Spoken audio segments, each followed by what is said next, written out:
ಕೆಟ್ಟ ದೃಷ್ಟಿ ಅನ್ನೋದು ಇದೆಯಲ್ಲ ಕಲ್ಲೇ ಕರಗಿಸುತ್ತೆ. ನಾವು ಆಫ್ಟರ್ ಆಲ್ ಮನುಷ್ಯರು. ಕೆಟ್ಟ ದೃಷ್ಟಿನ ತೆಗಿಯೋದೇನಾದ್ರೂ ಇರುತ್ತಾ? ಎಲ್ಲಾದ್ರೂ ಹೋಗಿ ಬಂದು ನೆಕ್ಸ್ಟ್ ಡೇ ನೀವು ಸ್ನಾನ ಮಾಡುವಂತ ಸಮಯದಲ್ಲಿ ನೀರಿಗೆ ನೀವು ಒಂದ್ ಸ್ವಲ್ಪ ಸಾಲ್ಟ್ ಹಾಕೊಳ್ಳಿ. ಕರ್ಮ ಅನ್ನೋಂಥದ್ದು ಎಷ್ಟು ಸತ್ಯ.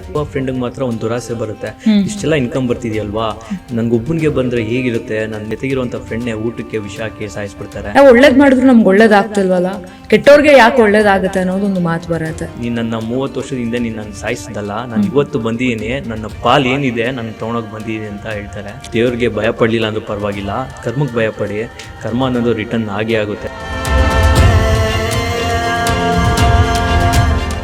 ಈಗಿನ ಇದ್ರಲ್ಲಿ ಕೆಟ್ಟ ದೃಷ್ಟಿ ಅನ್ನೋದು ಬಹಳಷ್ಟಿದೆ, ಹೌದು. ಈ ವಿಲೈ ಅಂತ ನಾವು ಕರಿತೇವೆ. ಸೊ ಇದ್ರ ಬಗ್ಗೆ ನೀವೇನು ಹೇಳ್ತೀರಾ ಭರತ್? ನಾನು ಕೂಡ ನನ್ನ ಲೈಫಲ್ಲಿ ಎಕ್ಸ್ಪೀರಿಯನ್ಸ್ ಆಗಿದೆ. ನಾನು ಕೋವಿಡ್ ಟೈಮಲ್ಲೇ ಸ್ಟಾರ್ಟ್ ಮಾಡಿದ್ದೆ ವಿಡಿಯೋಸ್ ಎಲ್ಲ. ಒಂದು ವಿಡಿಯೋ ಮಾಡಿ ನನಗೆ ನಮ್ಗೆ ಗೊತ್ತಿರೋರ್ಗೆ ಒಬ್ರು ತೋರಿಸಿ ಈ ಥರ ವಿಡಿಯೋ ಮಾಡಿ ನೋಡು ಅಂತ. ಅವ್ರು ಹೇಳಿದ್ರು ಜಾಬ್ ಮಾಡ್ತಿದ್ದೆ, ಏನಕ್ಕೆ ಬೇಕಿದೆಲ್ಲ, ಆಫೀಸ್ ಕೆಲಸ ಇದೆಯಲ್ವಾ, ಸಂಬಳ ಬರ್ತಿದೆಯಲ್ಲ, ಏನಕ್ಕೆ ಅಂದರು. ಡಿಮೋಟಿವೇಟ್ ಆದೆ. 2 years ನಾನು ಮಾಡಲೇ ಇಲ್ಲ. ಸೊ ಅದೇ ನನಗೆ ಅವಾಗ ಗೊತ್ತಾಯ್ತು. ಆಮೇಲೆ ತಿರ್ಗಾ ನೆಕ್ಸ್ಟ್ ಶುರು ಮಾಡಿದೆ. ಯಾರಿಗೂ ಹೇಳಿಲ್ಲ ನಾನು, ನನ್ನ ಕ್ಲೋಸ್ ಫ್ರೆಂಡ್ಸ್ಗೂ ಹೇಳಿಲ್ಲ ನಾನು ಈ ಥರ ವಿಡಿಯೋಸ್ ಮಾಡ್ತೀನಿ ಅಂತ. ಮಾಡ್ತಾ ಹೋದೆ, ಯಾಕಂದ್ರೆ ಪ್ರಾಕ್ಟೀಸ್ ಆಗಬೇಕಲ್ವ, ಒಂದು ಕ್ಯಾಮ್ರಾ ಮುಂದೆ ಮಾತಾಡಬೇಕು ಅನ್ನೋದು ಅಷ್ಟು ಈಸಿ ಅಲ್ಲ. ಹೌದು, ಖಂಡಿತ. ತುಂಬಾ ಅದು ಟ್ರೈನಿಂಗ್ ಬೇಕು, ಪ್ರತಿ ದಿನ ಕಂಟಿನ್ಯೂಸ್ ಆಗಿ ಮಾಡ್ತಾ ಇರ್ಬೇಕು. ಆಗ ನಾವ್ ಏನೋ ಒಂದು ಅಟ್ಲೀಸ್ಟ್ ನಮ್ಮನ್ನ ನೋಡೋ ತರ ನಾವು ಮಾತಾಡ್ಬೋದು. ಮಾಡ್ತಾ ಹೋದೆ. ಆಮೇಲೆ ಒಂದ್ ಸ್ವಲ್ಪ ಫೇಮಸ್ ಆಯ್ತು, ವೈರಲ್ ಆಯ್ತು. ನನ್ನ ಫ್ರೆಂಡ್ ಹೇಳಿ ಯಾವಾಗ ಶುರು ಮಾಡಿದೆ, ನಮ್ಗೆ ಗೊತ್ತಿಲ್ವಲ್ಲೋ, ಹೇಳಿಲ್ವಲ್ಲ ಅಂತ. ಅಂದ್ರೆ ಇದು ಒಂಥರ ಹೇಳ್ಬಿಟ್ಟು ಮಾಡ್ಬಾರ್ದು, ಮಾಡ್ಬಿಟ್ಟು ಅದಾದ್ಮೇಲೆ ಅವರೇ ಹೇಳ್ಬೇಕು, ಏನೋ ಮಾಡ್ತಿದ್ಯಾ ನೀನು ಅಂತ ಅವ್ರೇ ಹೇಳ್ಬೇಕು. ನಿಮ್ ಕ್ವಶನ್ ಈ ವಿಲೈ ಅಂತ ಹೇಳಿದ್ರಲ್ಲ, ಅದು ಕೂಡ ಅಷ್ಟೇ ಕೆಟ್ಟ ದೃಷ್ಟಿ ಅನ್ನೋದು ಇದೆಯಲ್ಲ. ಸೊ ನಾವು ಇನ್ನು ಏನು ಅಚೀವ್ ಮಾಡಿರಲ್ಲ, ಇವಾಗ ಏನೋ ಒಂದು ಕಾರ್ ತಗೋಬೇಕು ಅಂತ ಇರ್ತೀರಿ, ನಾವು ಮುಂಚೆನೆ ಹೇಳ್ಬಿಡ್ತೀರಿ, ಅಥವಾ ಮನೆ ಕಟ್ಬೇಕು ಅನ್ಕೊಂಡಿರ್ತೀರಿ, ಅದನ್ನ ಮುಂಚೆನೆ ಹೇಳ್ತೀರಿ. ಅದು ಆಗದೇ ಇಲ್ಲ. ನೀವು ಏನು ಹೇಳ್ಬೇಡಿ, ಅನ್ಲೆಸ್ ಅಂಟಿಲ್ ನೀವು ಅಚೀವ್ ಮಾಡೋವರ್ಗು ಹೇಳಲೇಬೇಡಿ. ಕೆಟ್ಟ ದೃಷ್ಟಿ ಅನ್ನೋದು ಇದೆಯಲ್ಲ ಕಲ್ಲೇ ಕರಗಿಸುತ್ತೆ. ನಾವು ಆಫ್ಟರ್ ಆಲ್ ಮನುಷ್ಯರು, ನಮ್ಗೆ ಅದು ದೃಶ್ಯನ ತಟ್ಟುತ್ತೆ. ಸೊ ಹಾಗಾಗಿ ನಾವು ಲೈಫಲ್ಲಿ ಏನೇ ಮಾಡ್ಬೇಕು ಅಂದ್ರೂ ಯಾರ ಹತ್ರ ಹೇಳ್ಕೊಂಡು ಹೋಗ್ಕೋಬೇಡಿ. ಫಸ್ಟ್ ನೀವು ಅಚೀವ್ ಮಾಡಿ, ಆಮೇಲೆ ಅದನ್ನ ನೀವು ಡಿಸ್ಕ್ರೈಬ್ ಮಾಡ್ಕೊಂಡು ಹೋಗೋದು. ಈ ಕೆಟ್ಟ ದೃಷ್ಟಿನ ತೆಗಿಯೋದೇನಾದ್ರೂ ಇರುತ್ತಾ? ಅಂದ್ರೆ ಕೆಟ್ಟ ದೃಷ್ಟಿ ಬೀಳದೆ ಇರೋ ತರ ಏನಾದ್ರು? ಏನು ಮಾಡೋಕ್ಕಾಗಲ್ಲ. ನೀವು ನೆಕ್ಸ್ಟ್ ಡೇ ಎಲ್ಲಾದ್ರೂ ಹೋಗಿ ಬಂದು ನೆಕ್ಸ್ಟ್ ಡೇ ನೀವು ಸ್ನಾನ ಮಾಡುವಂತ ಸಮಯದಲ್ಲಿ ನೀರಿಗೆ ನೀವು ಒಂದ್ ಸ್ವಲ್ಪ ಸಾಲ್ಟ್ ಹಾಕೊಳ್ಳಿ. ಸೊ ಆಗ ಅದು ಚೆನ್ನಾಗಿ ಇದಾಗುತ್ತೆ, ಅದೆಲ್ಲ ಹೋಗುತ್ತೆ, ಕೆಟ್ಟ ದೃಷ್ಟಿ ಎಲ್ಲ ಹೋಗುತ್ತೆ. ಒಂದ್ ರೀತಿಯಾಗಿ ನೀವು ಹೇಳಿದ್ದು ಸತ್ಯ ಅನ್ಸುತ್ತೆ. ಯಾಕೆಂದ್ರೆ ನಾವು ಹೇಳಿದ ತಕ್ಷಣ ಅವ್ರಿಗೆ ಆಲ್ರೆಡಿ ಎಷ್ಟೇ ಕ್ಲೋಸ್ ಫ್ರೆಂಡ್ಸ್ ಆಗಿದ್ರು, ಎಷ್ಟೇ ಕ್ಲೋಸ್ ಸಂಬಂಧಿಕರಾಗಿದ್ರು, ಏನಾದ್ರೂ ಅವರಿಗೆ ಆ ಇಂಟೆನ್ಷನ್ ಬಂದೇ ಬರತ್ತೆ. ಸೊ ಅದ್ ಬರ್ದಂದ್ರೆ ಫಸ್ಟ್ ನಾವು ವರ್ಕ್ ಮಾಡ್ಬೇಕು, ಅದಾದ್ಮೇಲೆ ಆಟೋಮೆಟಿಕ್ ಆಗಿ ಅದು ಹೋಗ್ತಾ ಇರತ್ತೆ. ಹಾ, ಓಕೆ. ಇನ್ನು ದೆನ್ ಕರ್ಮ ಅನ್ನೋಂಥದ್ದು ಎಷ್ಟು ಸತ್ಯ? ಕರ್ಮ ಅನ್ನೋದು ಲೈಕ್ ನಾನು ತುಂಬಾ ವಿಡಿಯೋಸ್ ಅಲ್ಲಿ ಹೇಳಿದ್ದೀನಿ. ನೀವು ಯಾರಿಗೆ ಏನಾದ್ರು ಮಾಡಿ, ನೀವು ದೇವ್ರಿಗೆ ಭಯ ಪಡ್ಲಿಲ್ಲ ಅಂದ್ರೂ ಪರವಾಗಿಲ್ಲ, ಕರ್ಮಕ್ಕೆ ಭಯ ಪಡಿ, ಕರ್ಮ ಅನ್ನೋದು ರಿಟರ್ನ್ ಆಗೇ ಆಗುತ್ತೆ ಅಂತ ತುಂಬಾ ವಿಡಿಯೋಸ್ ಅಲ್ಲಿ ಹೇಳಿದ್ದೀನಿ. ಮತ್ತೆ ಸ್ಟೋರೀಸು ಮಾಡಿದ್ದೀನಿ ಕರ್ಮ ಬಗ್ಗೆ. ನೀವು ಕರ್ಮ ಅಂದಿದ್ ಕೂಡಲೇ ನನ್ಗೊಂದು ಸ್ಟೋರಿ ಜ್ಞಾಪನ ಬರ್ತಿದೆ.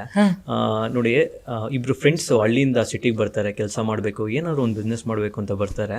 ಸೊ ಬಂದ್ಮೇಲೆ ಬಿಸ್ನೆಸ್ ಸ್ಟಾರ್ಟ್ ಮಾಡ್ತಾರೆ. ಹೋಟೆಲ್ ಬಿಸ್ನೆಸ್ ಮಾಡ್ತಾರೆ, ತುಂಬ ಕ್ಲಿಕ್ ಆಗುತ್ತೆ, ತುಂಬ ಲೈಕ್ 5 star ಹೋಟೆಲ್ ಎಲ್ಲ ಮಾಡ್ತಾರೆ, ತುಂಬ ಸೂಪರ್ ರಿಚ್ ಆಗ್ತಾರೆ. ಆದರೆ ಒಬ್ಬ ಫ್ರೆಂಡ್ಗೆ ಮಾತ್ರ ಒಂದು ದುರಾಸೆ ಬರುತ್ತೆ, ಇಷ್ಟೆಲ್ಲ ಇನ್ಕಮ್ ಬರ್ತಿದೆಯಲ್ವಾ, ನನ್ಗೊಬ್ಬನಿಗೆ ಬಂದರೆ ಹೇಗಿರುತ್ತೆ, ನಾನು ಇನ್ನೂ ಚೆನ್ನಾಗಿರ್ಬೋದಲ್ಲ ಅನ್ನೋ ದುರಾಸೆ ಬರುತ್ತೆ. ಸೊ ಆಗ ಅವ್ರ ಫ್ರೆಂಡ್ನ ಜೊತೆಗಿರುವಂಥ ಫ್ರೆಂಡ್ನೇ ಊಟಕ್ಕೆ ವಿಷ ಹಾಕಿ ಸಾಯಿಸ್ಬಿಡ್ತಾರೆ. ಅವಾಗ ಅವರು ಅದೆಷ್ಟೆಲ್ಲ ಏನಿದೆಯೋ ಪ್ರಾಫಿಟ್ ಒಬ್ಬರೇ ಅನುಭವಿಸ್ತಿರ್ತಾರೆ. ಇದೇ ಸ್ವಲ್ಪ ದಿನ ಕಳೆದ್ಮೇಲೆ ಮದುವೆ ಆಗುತ್ತೆ, ಮದುವೆ ಆದ್ಮೇಲೆ ಒಂದು ಮಗು ಆಗುತ್ತೆ. ಆ ಮಗು ಬೆಳೆದ್ಮೇಲೆ ಅವರು ಫಾರಿನ್ಗೆ ಹೈಯರ್ ಸ್ಟಡೀಸ್ಗೆ ಅಂತ ಫಾರಿನ್ ಕಳಿಸ್ತಾರೆ. ಆಮೇಲೆ ಹಂಗೆ ಓದ್ತಾ ಅವ್ನ ಮಗನ್ಗೆ ಏನೋ ಒಂದು ತೊಂದರೆ ಆಗುತ್ತೆ, ಏನೋ ಹೆಲ್ತ್ ಇಶ್ಯೂಸ್ ಬರುತ್ತೆ, ಹಾಸ್ಪಿಟಲ್ ಅಡ್ಮಿಟ್ ಮಾಡ್ತಾರೆ. ಎಷ್ಟೇ ದುಡ್ಡು ಖರ್ಚು ಮಾಡ್ತಾರೆ ಆದರೂ ಕೂಡ ಡಿಸೀಸ್ ಬಂದಿರೋದು ಅದು ಹೋಗ್ಸೋಕ್ಕೆ ಆಗಲ್ಲ. ಅವಾಗ ಡಾಕ್ಟರ್ ಎಲ್ಲ ಹೇಳ್ತಾರೆ, ನೀವು ಎಷ್ಟು ನನ್ನ ಆಸ್ತಿ ಏನಾದರೂ ಆಗಲಿ, ನೀವು ನನ್ನ ಮಗನ ಇರೋನು ಒಬ್ಬನೇ ಮಗ, ಹೇಗಾದರೂ ಮಾಡಿ ಅವನ್ನ ರೆಡಿ ಮಾಡಿ ಅಂತಾರೆ. ಆದರೂ ಆಗಲ್ಲ. ಆಗ ಮಗ ಬೆಡ್ಡಲ್ಲಿರೋನು ಹೇಳ್ತಾನೆ, ಅಪ್ಪ ನಾನು ಯಾರು ಅಂತ ಗೊತ್ತಾಯ್ತಾ ಅಂತ ಕೇಳ್ತಾನೆ ಅವ್ರ ಅಪ್ಪಂಗೆ. ಇಲ್ಲ, ನೀನು ನನ್ನ ಮಗ ಅಲ್ವಾ ಅಂತ. ಅಲ್ಲ, ನನ್ನ ಮಗ ಅಲ್ಲ, ನೀನು ನನ್ನ 30 ವರ್ಷದ ಹಿಂದೆ ನೀನು ನನ್ನ ಸಾಯಿಸ್ದಲ್ಲ, ನಾನು ಇವತ್ತು ಬಂದಿದ್ದೀನಿ, ನನ್ನ ಪಾಲ್ ಏನಿದೆ ನಾನು ತೊಗೊಂಡೋಗಿ ಬಂದಿದ್ದೀನಿ ಅಂತ ಹೇಳ್ತಾರೆ. ಸೊ ಅದು ಕರ್ಮ ಅನ್ನೋದು ಇವತ್ತು ನಮ್ಮ ದೇಹದಲ್ಲಿ ತಾಕತ್ ಇರ್ಬೋದು, ಎನರ್ಜಿ ಇರ್ಬೋದು, ನಾವು ಇವತ್ತು ಯಾರಿಗೇನಾದ್ರೂ ಮಾಡ್ಬೋದು. ನೀವು ಏನೇ ಕೆಟ್ಟದ್ದು ಮಾಡಿದ್ರು ಅದು ಡೌನ್ ದಿ ಲೈನ್ ತಿರ್ಗಾ ನಮಗೆ ತಟ್ಟುತ್ತೆ. ನಾವು ಇವತ್ತು ನಮ್ಮ ಹತ್ರ ಎಲ್ಲ ಇದೆ ಅಂದ್ಬಿಟ್ಟು ಬಡವ್ರಿಗಾಗ್ಲಿ ಯಾರಿಗೇ ಆಗಲಿ ದ್ರೋಹ ಮಾಡೋದು ಯಾವತ್ತೂ ಮಾಡಕ್ ಹೋಗ್ಬಾರ್ದು. ನಿಮ್ಗೆ ರಿಟರ್ನ್ ಬಂದೇ ಬರುತ್ತೆ. ಸೊ ಅದ್ ಮಾತ್ರ ಮರೀದಿರ ನಾವು ಫಾಲೋ ಮಾಡ್ಬೇಕು. ಕರ್ಮ ಇಂಪಾರ್ಟೆಂಟ್. ಹೌದು, ಖಂಡಿತ. ಈಗ ನಾವು ಒಳ್ಳೇದ್ ಮಾಡಿದ್ರೆ ಒಳ್ಳೇದಾಗುತ್ತೆ, ಕೆಟ್ಟದ್ ಮಾಡಿದ್ರೆ ಕೆಟ್ಟದ. ಬಟ್ ಇನ್ನೊಂದು ಭರತ್ ಹೇಳ್ತಾರೆ, ಇವಾಗ ಒಂದು ನಾವೇನಾದ್ರೂ ಬೇಜಾರಾದಾಗ್ಲೋ ಅಥವಾ ನಾವು ಕುಗ್ಗುದಾಗ ಅನ್ಕೊಂತೀವಿ, ನಾವು ಒಳ್ಳೇದ್ ಮಾಡಿದ್ರು ನಮ್ಗೆ ಒಳ್ಳೇದಾಗ್ತಿಲ್ವಲ್ಲ, ಕೆಟ್ಟವ್ರಿಗೆ ಯಾಕೆ ಒಳ್ಳೇದಾಗುತ್ತೆ ಅನ್ನೋದೊಂದು ಮಾತು ಬರತ್ತೆ. ಅದೇನು ಅನ್ಸುತ್ತೆ? ಅದು ನಮಗೆ ಸ್ಟಾರ್ಟಿಂಗಲ್ಲಿ ಆಗನ್ಸುತ್ತೆ ನಾವು ಎಷ್ಟು ಒಳ್ಳೇದು ಮಾಡಿದ್ರು ಇದಾಗುತ್ತಲ್ಲ ಅಂತ. ಹೇಗೆ ಅಂತಂದರೆ ಒಂದು ಸಿಚುಯೇಷನ್ ಬರುತ್ತೆ, ನಮ್ಮ ಲೈಫಲ್ಲೂ ನನ್ನ ಲೈಫಲ್ಲೂ ಬಂದಿತ್ತು. ನಾನು ತುಂಬ ಅವಾಗ ಸ್ಕೂಲ್ ಓದ್ತಿದ್ದೆ. ನಮ್ಮ ತಂದೆಯವ್ರ ಹತ್ರ ಸ್ವಂತ ಲಾರಿ ಇತ್ತು, ಎಲ್ಲ ಚೆನ್ನಾಗಿ ಬಿಸ್ನೆಸ್ ನಡೀತಿತ್ತು. ಆಮೇಲೆ ಒಂದು ಸ್ವಲ್ಪ ದಿನ ಎಲ್ಲ ಬಿಸ್ನೆಸ್ ಆಗ್ತಿರ್ಲಿಲ್ಲ, ಲಾರಿ ಟ್ರಾನ್ಸ್ಪೋರ್ಟೇಷನ್ ಮಾರ್ಬಿಟ್ಟಿದ್ರು. ಅವ್ರು ತುಂಬ ಫಿನಾನ್ಷಿಯಲಿ ತುಂಬ ಕುಗ್ಗೋಗಿದ್ರೆ. ಆಮೇಲೆ ನಮ್ಮ ತಂದೆಗೂ ಅದೇ ಟೈಮಲ್ಲಿ ನೋಡಿ ಕಷ್ಟ ಅಂತಂದ್ರೆ ಒಂದಾದ್ಮೇಲೆ ಒಂದು ಬರ್ತಾ ಇರುತ್ತೆ. ನಮ್ಮ ತಂದೆಗೆ ಹಾರ್ಟ್ ಅಟ್ಯಾಕ್ ಆಯಿತು, ಹಾಸ್ಪಿಟಲ್ ಅಡ್ಮಿಟ್ ಮಾಡಿದ್ರು, ICU ಅಡ್ಮಿಟ್ ಮಾಡಿದ್ರು. ಅವಾಗ ನಮ್ಮ ರಿಲೇಟಿವ್ಸ್ ಎಲ್ಲ ಒಂಥರ ಹೇಗೆ ಅಂದರೆ ನಮ್ಮನ್ನ ನೋಡಿ ಭಯ ಪಡೋರೆಲ್ಲ ಒಂಥರ ಮಾತಾಡೋಕ್ಕೆ ಶುರು ಮಾಡಿದ್ರು. ನನಗೆ ಅವಾಗ ಅರ್ಥ ಆಯಿತು ನಮ್ಮ ತಂದೆ ಬೆಲೆ ಏನು ಅನ್ನೋದು ಗೊತ್ತಾಯಿತು. ಅವಾಗ ನಮ್ಗೆ ತುಂಬ ಕಷ್ಟದ ಪರಿಸ್ಥಿತಿಲಿದ್ರೆ ಅವಾಗ ನಾವು ಅದನ್ನ ಆಚೆ ಬರೋಕ್ಕಾಯ್ತು. ನಮ್ಮ ತಂದೆಯವರು ಆಮೇಲೆ ರಿಕವರಿ ಆದರು. ಆ ಪರಿಸ್ಥಿತಿಲಿ ನಾವು ಎಷ್ಟು ಸ್ಟ್ರಾಂಗ್ ಆದ್ರೆ ಅಂದರೆ ನಮ್ಮವ್ರು ಯಾರು, ನಮ್ಮ ಜೊತೆ ಇದ್ದು ಸುಮ್ಮನೆ ನಾಟಕ ಮಾಡೋರು ಯಾರು ಅನ್ನೋದು ಪ್ರತಿಯೊಂದು ಗೊತ್ತಾಯ್ತು. ಸೊ ಅವಾಗ ನಾವು ಸ್ಟ್ರಾಂಗ್ ಕೂಡ ಆದ್ರೆ, ಇವಾಗ ಕಷ್ಟ ಬರುತ್ತೆ ಅಂತ ಅಂದ್ರಲ್ವಾ, ಆ ಕಷ್ಟ ಬಂದರೂ ಕೂಡ ಆ ಟೈಮ್ ಪೀರಿಯಡ್ ಅಲ್ಲಿ ತುಂಬಾ ಸ್ಟ್ರಾಂಗ್ ಆದ್ರೆ ಇವತ್ತಿನವರೆಗೂ ತುಂಬಾ ಚೆನ್ನಾಗಿದ್ದೀರಿ. ಓಕೆ, ಕಷ್ಟ ಬಂದ ನಮ್ಮನ್ನು ಸ್ಟ್ರಾಂಗ್ ಮಾಡುತ್ತೆ, ಅದು ಇನ್ನೂ ಮುಂದೆ ಹೋಗಕ್ಕೆ ತುಂಬಾ ಹೆಲ್ಪ್ ಮಾಡುತ್ತೆ. ಹೌದು, ಅಂದ್ರೆ ಲೈಫಲ್ಲಿ ಏನಾದ್ರು ಎಕ್ಸ್ಪೀರಿಯನ್ಸ್ ಆದಾಗ್ಲೇ ಅನ್ಸುತ್ತೆ ನಾವು ಚೇಂಜ್ ಆಗೋದು, ಅಲ್ಲಿವರೆಗೂ ಚೇಂಜ್ ಆಗೋದಿಲ್ಲ ಅಂತ. ಸೊ ಅಲ್ಲಿಂದ ನೀವು ಸ್ಟ್ರಾಂಗ್ ಆಗ್ತಾ ಹೋಗಿದ್ದ? ತುಂಬಾ ಸ್ಟ್ರಾಂಗ್ ಆಗ್ತಾ ಹೋದೆ. ತಿರ್ಗಾ ನಾನು ನನ್ನ ಮಗಳು ಹುಟ್ಟಿದ್ಲು.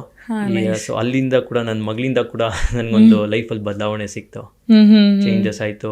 ಸೊ ನನ್ನ ಮಗಳಿಗೋಸ್ಕರ ಏನಾದ್ರು ಮಾಡಬೇಕು, ಒಂದು ಒಳ್ಳೆ ರೀತಿಲಿ ಬದುಕಬೇಕು, ಒಂದು ಸಮಾಜಕ್ಕೆ ಒಂದು ಕಂಟೆಂಟ್ ಕೊಡಬೇಕು ಅಂತ ಶುರು ಮಾಡಿ. ನನ್ನ ಮಗಳಿಗೆ 4 years. ನೈಸ್. ಓಕೆ, ಸೊ ಈಗ ಮಗಳಿಂದನೂ ಕೂಡ ಇನ್ಸ್ಪೈರ್ ಆಗಿದ್ರೆ. ತಂದೆಗೆ ಹೆಣ್ಣು ಮಗಳು ಅನ್ನೋದು ಎಷ್ಟು ಸ್ಪೆಷಲ್ ಆಗಿರತ್ತೆ? ತುಂಬಾ ಸ್ಪೆಷಲ್. ಅದು ಹೇಳ್ಕೊಳಕ್ಕಾಗಲ್ಲ, ಅದು ಫೀಲಿಂಗು, ಅದು ಎಕ್ಸ್ಪೀರಿಯನ್ಸ್ ಮಾಡಿದ್ರೇನೆ ಆ ಫೀಲಿಂಗ್ ಗೊತ್ತಾಗೋದು. ನನಗೆ ತುಂಬಾ ಇಷ್ಟ ನನ್ನ ಮಗಳು ಅಂತಂದ್ರೆ. ಅದೇ ನನ್ನ ಮಗಳಿಗೋಸ್ಕರ ಏನ್ ಬೇಕಾದ್ರೂ ಮಾಡ್ತೀನಿ. ಸೊ ನಾನು ಯಾವ ತರ ಇದ್ದೆ ಅಂದ್ರೆ ಹೇಳಿದ್ನಲ್ಲ, ಯಾವ್ದೋ ಒಂದು ರೀಸನ್ ಬೇಕು, ಒಬ್ರು ವ್ಯಕ್ತಿ ಬದಲಾವಣೆ ಆಗಕ್ಕೆ ಒಂದು ರೀಸನ್ ಬೇಕಿತ್ತು. ನಮ್ಮ ತಂದೆ ಮುಂಚೆಲ್ಲ ಹೇಳ್ತಿದ್ರು, ಬದಲಾಗೋ, ಯಾಕೋ ಬರೀ ಯಾವ್ಲು ಪಾರ್ಟೀಸ್ ಅಂತೀಯಾ ಅಂತೆಲ್ಲ ಹೇಳ್ತಿದ್ದೆ. ನಾನು ಕೇರೆ ಮಾಡ್ತಿದ್ದೆ, ನನ್ನ ಲೈಫ್ ನಂದಿದು ಅಂತ ಇದಿರ್ತಿದ್ದೆ. ಆಮೇಲೆ ಅನ್ಸ್ತೆ ಎಲ್ಲೋ ಒಂದು ಪಾಯಿಂಟ್ ಆಫ್ ಟೈಮ್, ಇಲ್ಲ ಇದೇ ತರ ಇದ್ರೆ ನನ್ನ ಮಗಳು ಏನಂತಾಳೆ ಅಂತ ಎಲ್ಲ ಕಟ್ ಡೌನ್ ಮಾಡಿದೆ. ಅಟ್ಲೀಸ್ಟ್ ನಮ್ಮ ಮಗಳಿಗೋಸ್ಕರ ಆದ್ರೂ ಬದುಕಬೇಕು ಅಂತ ನನ್ಗನ್ಸ್ತು. ಸೊ ಹಾಗಾಗಿ ಒಳ್ಳೆ ದಾರಿಲಿ ಎಲ್ಲರಿಗೂ ಜನಗಳಿಗೆ ಮೋಟಿವೇಶನ್ ಮಾಡ್ಕೊಂಡು ಹೋಗ್ತಾ ಇದ್ದೀನಿ. ಓಕೆ, ಅಂದ್ರೆ ಲೈಫಲ್ಲಿ ಇಂಪಾರ್ಟೆಂಟ್ ಅನ್ಸುತ್ತೆ ಅಲ್ವಾ, ಯಾರಾದ್ರೂ ಒಬ್ರು ಪರ್ಸನ್ ಬಂದಾಗ್ಲೇ, ಅದು ಈಗ ಹೇಳ್ತಾರೆ ಯಾರು ಬೇಕಾಗಿಲ್ಲ, ನನಗೆ ನಾನೇ ಚೇಂಜ್ ಆಗ್ತೀನಿ ಅಂತ. ಬಟ್ ಆದ್ರೆ ಒಂದು ಮೂಮೆಂಟ್ಗೆ ಹೋದಾಗ, ಯಾರೋ ಒಂದು ಪರ್ಸನ್ ಬಂದಾಗ ನಮ್ಮ ಲೈಫಲ್ಲಿ ಅದು ಒಳ್ಳೇದು ಆಗಿ ಟರ್ನ್ ಆಗ್ಬೋದು, ಕೆಟ್ಟದಾಗೂ ಕೂಡ ಟರ್ನ್ ಆಗ್ಬೋದು ಅನ್ನೋದು ಎಕ್ಸಾಂಪಲ್ ಆಗಿದೆ. ಹೌದು, ದೇವರೇ ಬಂದು ಹೇಳಿದ್ರು ನೀನ್ ಬದಲಾಗು, ನಿನ್ ಲೈಫ್ ಚೆನ್ನಾಗುತ್ತೆ ಅಂತ ಆಗಲ್ಲ. ಅದು ನಮ್ಮಲ್ಲಿ ಬರ್ಬೇಕು, ನಮ್ಮ ಒಳಗಡೆಯಿಂದ ಬಂದಾಗೇನೆ ಅದು ನಾವು ಬದಲಾಗಕ್ಕೆ ಸಾಧ್ಯ ಆಗೋದು. ಸೊ ಅದು ತುಂಬಾ ಕಷ್ಟ. ನನ್ನ ಫ್ರೆಂಡ್ಸ್ ಎಲ್ಲ ಹೇಳ್ತಾರೆ ಹೆಂಗ್ ಚೇಂಜ್ ನಮ್ಗೆ ಹೇಳೋ ಟಿಪ್ಸ್ ಕೊಡು ಅಂತ ಹೇಳ್ತೀನಿ. ಆದ್ರೂ ಅದು ಅವ್ರ ಮನ್ಸಲ್ಲಿ ಬರ್ಬೇಕಲ್ವಾ. ಇಲ್ಲ ಇವತ್ತು ಸ್ಟಾಪ್ ಮಾಡ್ಬೇಕು, ಇವತ್ತಿಂದ ಬೇರೆ ಲೈಫ್ ಶುರು ಮಾಡ್ಬೇಕು ಅಂತ. ನೋಡಿ, ಇವತ್ತಿನಿರೋ ಸಮಾಜದಲ್ಲಿ, ಸೊಸೈಟಿಲಿ ಯಾವ್ದು ಕೆಟ್ಟ ಅಭ್ಯಾಸ ಇಲ್ಲ ಅಂದ್ರೆ ಅವ್ರು 50% ಸಕ್ಸಸ್ ಆಗಿರ್ತಾರೆ, ಎಲ್ಲರಿಗಿಂತ 50% ಮುಂದೆ ಇರ್ತಾರೆ. ಸೊ ಅದನ್ನ ಬರ್ಬೇಕು, ಅದು ಅವ್ರ ಮನ್ಸಿಗೆ ಬರ್ಬೇಕು. ಫಸ್ಟ್ ನಾವು ಡಿಸೈಡ್ ಮಾಡಿದ್ರೆ ಏನಾದ್ರು ಮಾಡೋಕ್ಕಾಗೋದು ಅನ್ನೋ ಥರ. Okay, that's nice. ಇನ್ನು ಭರತ್ ಅವರೇ, ಈಗಿನ ಅನ್ನೋದಕ್ಕಿಂತ ಈ ಬ್ಯಾಡ್ ಹ್ಯಾಬಿಟ್ಸ್ ಅನ್ನೋದು ತುಂಬ ಇರುತ್ತೆ ನಮ್ಮಲ್ಲಿ. ಡ್ರಿಂಕಿಂಗ್ ಆಗಿರ್ಬೋದು, ಸ್ಮೋಕಿಂಗ್ ಆಗಿರ್ಬೋದು, ಅಥವಾ ಬೇರೆ ಎಲ್ಲ ಬ್ಯಾಡ್ ಹ್ಯಾಬಿಟ್ಸ್ಗಳಿರುತ್ತೆ. ಬಟ್ ಅದರಿಂದ ಹೊರಗೆ ಬರೋದಕ್ಕೆ ಭಾಳಷ್ಟು ಒದ್ದಾಡ್ತಿರ್ತಾರೆ. ಬಿಡು, ಇವತ್ತಿರ್ತೀವಿ ನಾಳೆ ಸಾಯ್ತೀವಿ ಅನ್ನೋ ಒಂದು ಮೈಂಡ್ ಸೆಟ್ ಕೂಡ ಇರುತ್ತೆ. ಸೊ ಅದ್ರ ಬಗ್ಗೆ ಏನು ಅನ್ಸುತ್ತೆ, ಮತ್ತು ಆ ಬ್ಯಾಡ್ ಹ್ಯಾಬಿಟ್ಸಿಂದ ಹೇಗೆ ಆಚೆ ಬರುವಂಥದ್ದು? ನೋಡಿ, ಒಂದು ಬ್ಯೂಟಿಫುಲ್ ಆಗಿರೋ ಸ್ಟೋರಿ ಇದೆ ಇದು, ಲೈಕ್ ಬ್ಯಾಡ್ ಹ್ಯಾಬಿಟ್ಸ್ ಮೇಲೆ. ಒಂದು ಗುರು ಶಿಷ್ಯರು ದಾರಿ ನಡ್ಕೊಂಡು ಹೋಗ್ತಿರ್ತಾರೆ. ಅವ್ರ ಗುರು ಹೇಳ್ತಾರೆ ಅವ್ರ ಶಿಷ್ಯನಿಗೆ, ಅಲ್ಲೊಂದ್ ಗಿಡ ಇದೆ, ಆ ಗಿಡ ಕಿತ್ತಾಕು ಅಂತ ಹೇಳ್ತಾರೆ. ಅಷ್ಟೇ ಅಲ್ವಾ ಗುರುಜಿ ಅನ್ಬಿಟ್ಟು ಆರಾಮಾಗಿ ಕಿತ್ತಾಕ್ತಾರೆ. ಇನ್ ಸ್ವಲ್ಪ ದೂರ ಹೋಗ್ತಾರೆ, ಒಂದ್ ಸ್ವಲ್ಪ ಎತ್ತರಕ್ಕೆ ಬೆಳೆದಿರುವಂತ ಗಿಡ ಇರುತ್ತೆ, ಅದು ಹೇಳ್ತಾರೆ ಗುರುಜಿ ಇದನ್ನು ಕಿತ್ತಾಕು ಅಂತ. ಆಯ್ತು ಅನ್ಬಿಟ್ಟು ಸ್ವಲ್ಪ ಕಷ್ಟ ಆಗುತ್ತೆ, ಕಿತ್ತಾಕ್ತಾರೆ. ಇನ್ ಸ್ವಲ್ಪ ಮುಂದೆ ಹೋದ್ಮೇಲೆ ಒಂದ್ ದೊಡ್ಡ ಮರ ಬೆಳೆದಿರುತ್ತೆ, ಅದನ್ನ ಕಿತ್ತಾಕು ಅಂತ ಹೇಳ್ತಾರೆ. ಆ ಶಿಷ್ಯರು ಹೇಳ್ತಾರೆ, ಅಲ್ಲ ಗುರುಜಿ ಏನ್ ತಮಾಷೆ ಮಾಡ್ತಿದ್ದೀರಾ, ಇಷ್ಟು ಉದ್ದ ಬೆಳೆದಿದೆ, ಅದು ರೂಟ್ಸ್ ಎಲ್ಲ ಎಷ್ಟು ಉದ್ದ ಹೋಗಿರುತ್ತೆ ಭೂಮಿ ಒಳಗಡೆ, ಅದು ತೆಗಿಯಕ್ ಸಾಧ್ಯನೇ ಇಲ್ಲ, ಇಟ್ ನೆಕ್ಸ್ಟ್ ಇಂಪಾಸಿಬಲ್ ಅಂತಾರೆ. ಅವ್ರ ಗುರು ಅದೇ ಮಾತು ಹೇಳ್ತಾರೆ, ನೋಡು ಯಾವುದೇ ಅಭ್ಯಾಸ ಆಗ್ಲಿ ಸ್ಟಾರ್ಟಿಂಗ್ ಅಲ್ಲಿ ಅದು ಬಿಡ್ಬೇಕು ಅಂತಂದ್ರೆ ತುಂಬಾ ಈಸಿ ಆಗುತ್ತೆ. Like 1 month 2 months 1 year 2 year ಆರಾಮಾಗಿ ಇದ್ಬೋದು. ನಮ್ಮ ಬಾಡಿಗೆ ಒಂದ್ಸಲಿ ಹೋಗ್ತಾ ನಿಕೋಟಿನ್ ಆಗ್ಲಿ, ಇದೆಲ್ಲ ಆಲ್ಕೋಹಾಲ್ ಆಗ್ಲಿ ನಮ್ಮ ರಕ್ತ ನಾಳದಲ್ಲಿ ಹೋದ್ಮೇಲೆ ಅದು ಆಚೆ ಬರಕ್ಕೆ ತುಂಬಾ ಕಷ್ಟ. ಸೊ ಯಾರ್ಯಾರು ಇವಾಗ ಶುರು ಮಾಡಿರ್ತಾರೆ, ಲೈಕ್ ಬಿಗಿನಿಂಗ್ ಸ್ಟೇಜ್ ಅಲ್ಲಿ ಇರ್ತಾರೆ, ಅವರೆಲ್ಲ ಆಚೆ ಬರೋದು ತುಂಬಾ ಸುಲಭ. ಬಟ್ ಒಂದ್ಸಲಿ ಅದು ಒಳಗಡೆ ಎಂಟ್ರಿ ಆದ್ಮೇಲೆ ತುಂಬಾ ಕಷ್ಟ. ಅಂದ್ರೆ ಅಡಿಕ್ಟ್ ಆಗಿರೋರು ಆಚೆ ಬರಕ್ಕೆ ಸಾಧ್ಯ ಇದೆಯಾ? ಸಾಧ್ಯ ಇದೆ. ಅದೇ ಅವರು ವಿಲ್ ಪವರ್ ತುಂಬಾ ಸ್ಟ್ರಾಂಗ್ ಆಗಿರ್ಬೇಕು. ನಾನು ಮಾಡೇ ಮಾಡ್ತೀನಿ ಅನ್ನೋ ಛಲ ಇರ್ಬೇಕು. ಅದು ರೇರ್ ಕೇಸ್. ಹೌದು, ಖಂಡಿತ. ನಾನು ತಿರ್ಗಾ ನಮ್ಮ ಫ್ಯಾಮಿಲಿ ನನ್ನ ಕಣ್ಣಲ್ಲಿ ನೋಡಿದೀನಿ, ತುಂಬಾ ಜನ ನಮ್ಮ ಸೊ ಸ್ವಂತ ರಿಲೇಟಿವ್ಸ್ ಇದಕ್ಕೆಲ್ಲ ಅಡಿಕ್ಟ್ ಆಗಿ ಎಕ್ಸ್ಪೈರ್ ಆಗಿರೋದು. ಸೊ ಅದು ನನ್ನ ಲೈಫಲ್ಲಿ ಒಂದು ಪಾಠ.